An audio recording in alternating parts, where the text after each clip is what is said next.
మరి చంద్రబాబు సైకిల్ పరిస్థితి ఏమిటి అని చెప్పి ఒక్కసారి గమనిస్తే, చంద్రబాబు నాయుడు గారి సైకిల్ పరిస్థితి ఏమిటి అని గమనిస్తే, చంద్రబాబు సైకిల్కు ట్యూబులు లేవు, చంద్రబాబు సైకిల్కు టైర్లు లేవు, చంద్రబాబు సైకిల్కు చక్రాలే లేవు,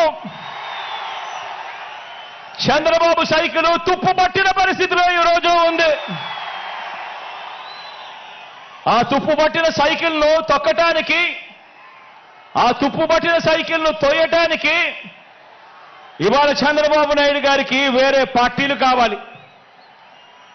ఇది చంద్రబాబు నాయుడు గారి జాబ్ రిక్వైర్మెంట్.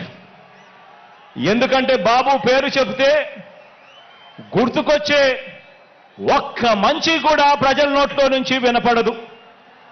చంద్రబాబు పేరు చెబితే గుర్తుకొచ్చే ఒక్క స్కీము కూడా ప్రజల నోట్లో నుంచి వినపడదు, కనిపించదు. అందుకే పొత్తుల్లో భాగంగా ముందుగా ఒక ప్యాకేజీ ఇచ్చి ఒక దత్తపుత్రుని తెచ్చుకున్నాడు ఈ పెద్ద మనిషి చంద్రబాబు నాయుడు.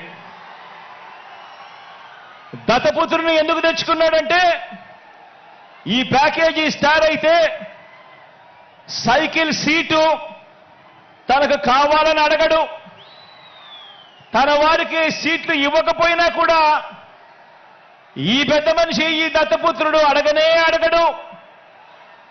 ఎందుకు ఇన్ని తక్కువ సీట్లు నాకు ఇస్తున్నావు అని చెప్పి అంతకన్నా క్వశ్చనే చెయ్యడు. కావాలంటే తాను తాగుతా ఉన్న టీ గ్లాస్ కూడా బాబుకే ఇచ్చేస్తాడు. చంద్రబాబు సిట్ అంటే కూర్చుంటాడు, చంద్రబాబు స్టాండ్ అంటే నిలబడతాడు.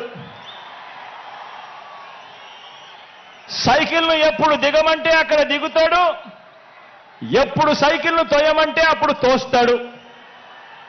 పొత్తుల్లో ఉండమంటే పొత్తుల్లో ఉంటాడు, విభేదించినట్టు డ్రామాలు ఆడమంటే రక్తి కంటిచ్చే డ్రామా కూడా ఆడుతాడు.